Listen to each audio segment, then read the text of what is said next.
मित्र जय मसीह की आशा करते हो कि आप स्वस्थ हैं, आप मस्त हैं और प्रभु के कार्य में व्यस्त हैं। हम न्यायों की किताब में आ चुके हैं और उसके 6 अध्याय से हम पढ़ने जा रहे हैं। 6 अध्याय के 26 पद में हम आ गए हैं।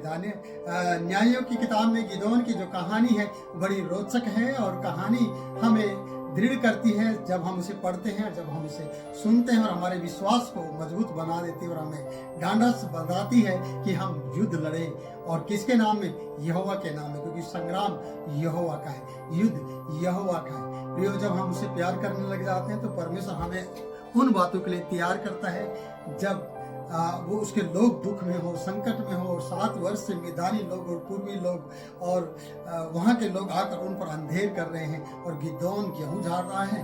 उस समय में जब सब कुछ लूटने वाले लोग उनको लूट कर ले जाते हैं, क्योंकि वो अपने और अपने परिवार के लिए कुछ करना चाहता है। परमेश्वर उसके द्वारा अपने समाज के लिए और अपने इजरायली लोगों के लिए कुछ करना चाहता है। वो क्या है, हम इस कहानी में देखते हैं। प्रियो, हम यहाँ पर पढ़ते हैं 26 पद में परमेश्वर का जो दर्शन उसने पाया और परमेश्वर ने उसे इजाजत दी और परमेश्वर ने उसे कहा कि अपने पिता का बैल और 7 वर्ष का बैल और अपने पिता की वेदी को गिरा दे और साथ में खड़ी आशेरा को काट डाल।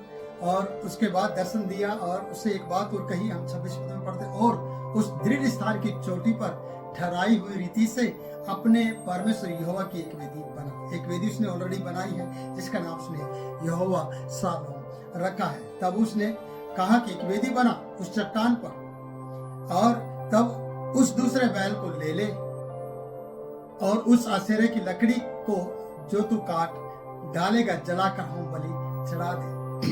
ये सब पिता ने की गई बातें थी और ऐसा इजराइल में बहुत से लोगों ने परमेश्वर के विरुद्ध में अशेरा की मूर्तियां और ऊंचे स्थानों पर पूजा स्थल बना लिए थे जो परमेश्वर को क्रोध दिलाया करते थे। यही कारण रहते हैं हम लोगों को हारने के, हमारी जिंदगी में जो हार का हमें सामना करना पड़ता है, वो जो सताव का सामना करना पड़ता है। यही कारण है प्रियो, जब हम अपने लिए परमेश्वर के विरुद्ध में कुछ ऐसी चीजों को बनाकर खड़ा करते हैं, जैसे कि हम यहाँ पर गिदोन के पिता की कहानी को पढ़ रहे हैं। और गिदोन के पिता की कहानी इस प्रकार से है कि उसने अशेरा के लिए अशेरा की मूर्ति बनाई है और बाल के लिए वेदी बनाई है।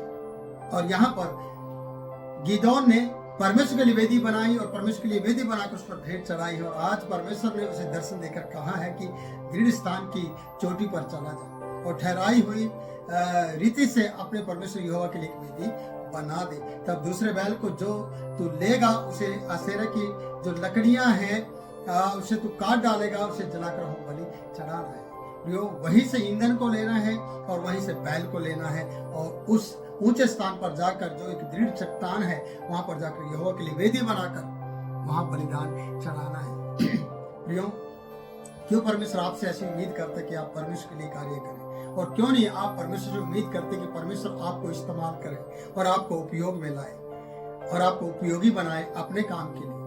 क्यों नहीं आप उम्मीद करते? क्यों आप अन्य जाति की तरह और गिदोन के पिता के समान अपने लिए बाल की वेदी बनाते हैं और अशेरा की मूर्तियों को रखते हैं? क्यों हम राहेल की तरह पिता की चुराई हुई मूर्तियों को ले जाकर अपने घर में स्थापित करना चाहते हैं? क्या कारण है? क्योंकि हम परमेश्वर को छोटा समझने लग जाते हैं। कभी भी इन मूर्तियों से प्यार ना करो जो आपको मरने पर मजबूर करती है और परमेश्वर को क्रोध और दृश्य दिलाती है। तो आइए हम आगे बढ़ते हैं, 27 पद में चलते हैं। यहाँ इस प्रकार से लिखा है, तब गिदोन ने अपने संग 10 दासों को लेकर यहोवा के वचन के अनुसार किया जो परमेश्वर ने उसे कहा। उसने 10 लोगों को साथ लिया जो उसके दास थे और परमेश्वर के लिए उस कार्य को उसने किया। यहोवा के कहने के अनुसार उसने किया है, परंतु अपने पिता के घराने और नगर के लोगों के डर के मारे वह काम दिन को ना कर सका, इसलिए उसने रात में किया। कोई बात नहीं प्रियो, परमेश्वर का ये जन थोड़ा अभी घबराया हुआ था, लेकिन उसने दिन में नहीं किया। कुछ लोगों का डर और दबाव था, पिता का डर था। देखिए क्यों डर था? क्योंकि ये लोग परमेश्वर से नहीं डरकर, अन्य जाति के देवी देवता से डरकर, अशेरा से डरकर बाल की वेदियां बनाकर अपने जीवन को व्यतीत कर रहे थे या अपनी जिंदगी की दिनचर्या को पूरा करते थे। और यही गलतियां हैं परमेश्वर के विरुद्ध में काम करने वाली। जो हम ऐसा करते थे। इसलिए एक डर था कि ये काम हम दिन में नहीं करेंगे, ये काम हम रात में करेंगे, और गिदोन ने इस काम को रात में किया। आगे जब हम पढ़ते हैं प्रियो, वचन में 28 पद में आते हैं, नगर के लोग जब सवेरे उठकर क्या देखते हैं, यहाँ लिखा है कि नगर में जितने भी लोग थे, जब उन्होंने सुबह उठे तो उन्हें सवेरे क्या देखने को मिला है कि बाल की वेदी गिर पड़ी है। जो बाल की वेदी थी वो गिरी पड़ी है, और उसके पास की असेरा कटी पड़ी है। बाल की वेदी गिरी हुई है और असेरा कटी पड़ी है, और दूसरा बैल वेदी पर चढ़ाया हुआ है। बैल जो काट कर उस पर वेदी पर चढ़ाया गया है। प्रियो, एक हड़कंप मचाने वाली बात थी, एक ऐसा विद्रोह पैदा करने वाली बात थी जो गिदोन ने ऐसा किया इन लोगों के लिए। पर परमेश्वर के लिए काम करने के लिए प्रियो, आपको साहस और हिम्मत की जरूरत है। चाहे फिर रात हो, चाहे दिन हो, आप चाहे भोर हो या दोपहर हो, कोई भी समय क्यों ना हो, आप परमेश्वर के लिए तैयार हो जाए। इसलिए यहाँ पर गिदोन का थोड़ा डर ये दिखाता है कि कहीं लोग मुझ पर चढ़ाई ना कर दे। आगे हम पढ़ते हैं, वचन में इस प्रकार से लिखा है कि 29 पद में, तब वे आपस में कहने लगे यह काम किसका है। छानबीन करने लगे, ये काम किसका है, और पूछपाछ और दृढ़ ढूंढ करके, यहाँ लिखा है ये काम किसका है, और उन्होंने पूछपाछ की और फिर ढूंढ करके वे कहने लगे यह योआस के पुत्र गिदोन का काम है। देखिए, काम करो तो प्रियो ऐसे करो जो परमेश्वर के लिए किया जाए। हम परमेश्वर के लिए कम करते हैं, दुश्मनों के लिए ज्यादा करते हैं, और यही कारण होता है कि हम परमेश्वर को अपना विरोधी बना लेते हैं। और परमेश्वर क्या करता है, हमें अंधेरे में ले जाता है, हमें किसी और की अधीनता में छोड़ देता है, और परमेश्वर हमारे साथ ना खड़े होकर दूसरे लोगों के साथ खड़ा हो जाता है। इसलिए कहते कि ये काम किसने किया, ढूंढ करो और जांच पड़ताल करो और पूछपाछ करो। और पूछपाछ करने पर पता चला कि ये योआस के पुत्र गिदोन का काम है। देखिए, गिदोन ने वो काम किया, अपने समाज से और अपने उन लोगों के बीच में से उन चीजों को निकाल दिया जिसके लिए परमेश्वर ने इजाजत दी थी। उसके पिता ने और लोगों ने, सब ने ये काम किया था जो परमेश्वर के विरुद्ध में था। क्या विरुद्ध में था? आप जानते हैं कि असेरा की मूर्ति को रखना, स्थापित करना, और बाल के लिए वेदी को तैयार करना।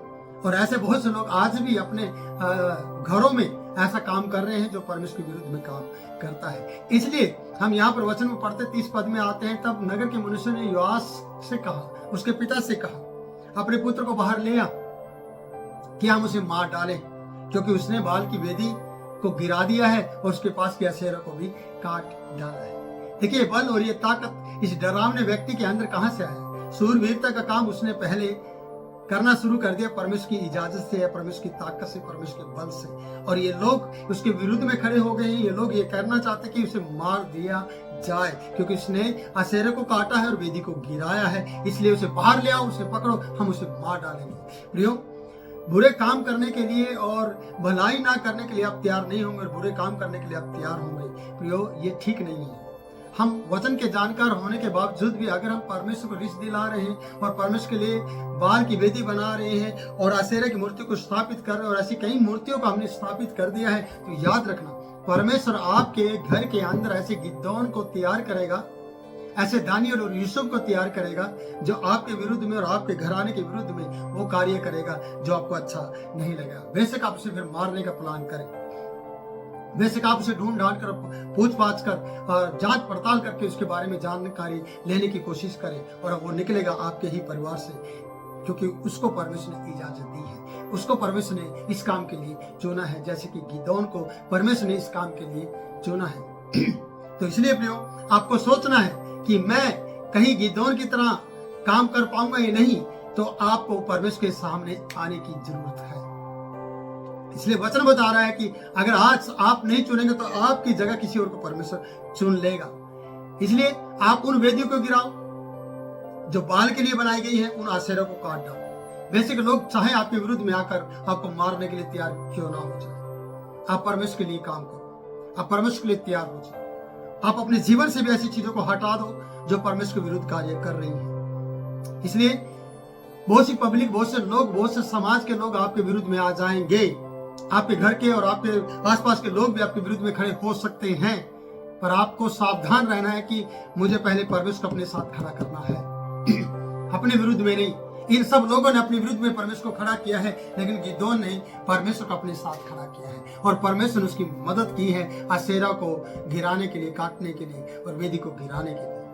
और यहाँ पर लिखा कि सबों ने कहा यहाँ पर कि अशेरा की विषय वेदी काटी, उसे बाहर निकालो, उसे ताकि वो मार डाला जाए। 31 पद में जब हम आते हैं, योआश ने जो उसका पिता था उनसे कहा, उन सबों से कहा जो उसके सामने खड़े थे, क्या तुम बाल के लिए वाद विवाद करोगे? देखिए उसके पिता ने उसका गिदोन का साथ दिया। क्या तुम बाल के लिए वाद विवाद करोगे? सवाल किया। प्रियो, ऐसा सवाल आपके घराने के लोगों ने करना चाहिए। क्यों मूर्ति पूजा के लिए आप ऐसा काम कर रहे हो? क्यों हमारे मसीह समाज के अंदर इन चीजों को लाना चाहते हो? अगर आप, मेरी बहन और मेरे भाई, मैं आपसे कहना चाहूँ, अगर आपके बच्चे ऐसा कर रहे हैं तो आपका फर्ज बनता है उन्हें रोकने का, क्योंकि आप उनके माता पिता हैं। जिस प्रकार से योआश गिदोन के हक में खड़ा हुआ, उसने बोला, जितने यहाँ पर खड़े हैं, क्या तुम बाल के लिए वाद विवाद करोगे? क्या तुम उसे बचाओगे? किसे?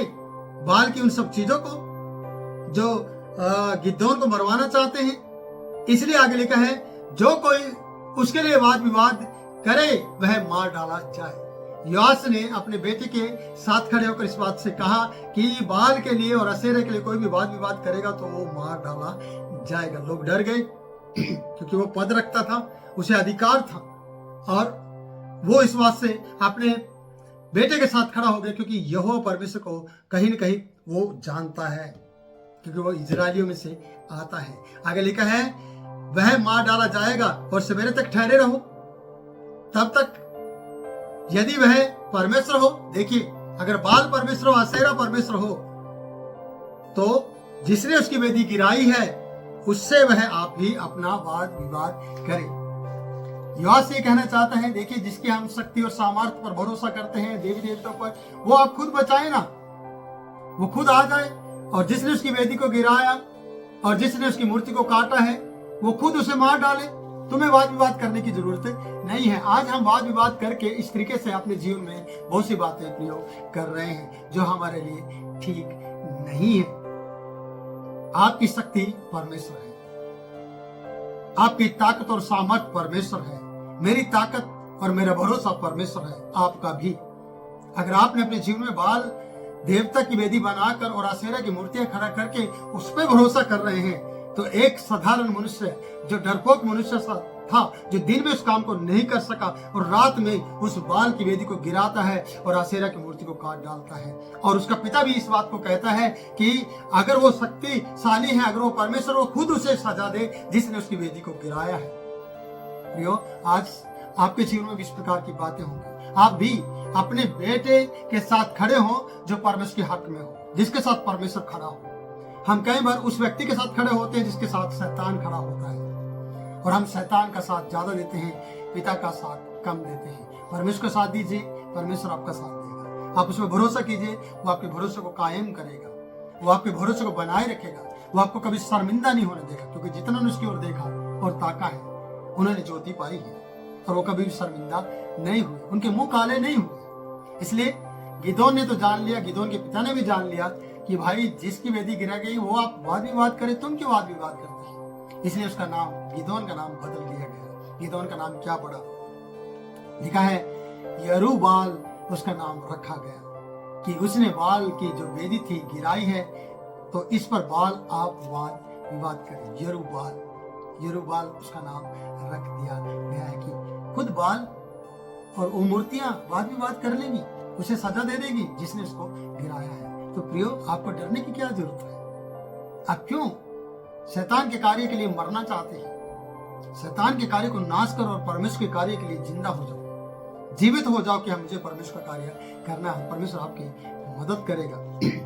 इसलिए प्रियो, मैं आपको कहना चाहता हूँ, बहुत सी बातों को आपको सीखना है, बहुत सी बातों को अपने जीवन में परमेश्वर के साथ समर्पण करना है, और बहुत सी चीजों को अपनी जिंदगी से निकालना है, चाहे वो पिता की हो, चाहे आपके उन लोगों की हो जो आपके रिश्तेदार हो, जो आपको परेशान करते हैं, उनके जीवन से इन बातों को निकालना। परमेश्वर आपको चुनना चाहता है इन सब बातों के लिए। प्रभु इस वचन के द्वारा आपको आशीष दे, आप अपने ढांढस को बनाएं और इस वचन को देखें और इसको लाइक करें, शेयर करें और हमारे चैनल को सब्सक्राइब करें, कमेंट लिखकर हमारे मनोबलों को बढ़ाएं। मैं आपसे इजाजत लेना चाहता हूँ, फिर मिलूंगा नए वचन में, नई वीडियो में, नई बात के साथ। तब तक के लिए मैं आपसे इजाज़त चाहता हूँ। जय मसीह की।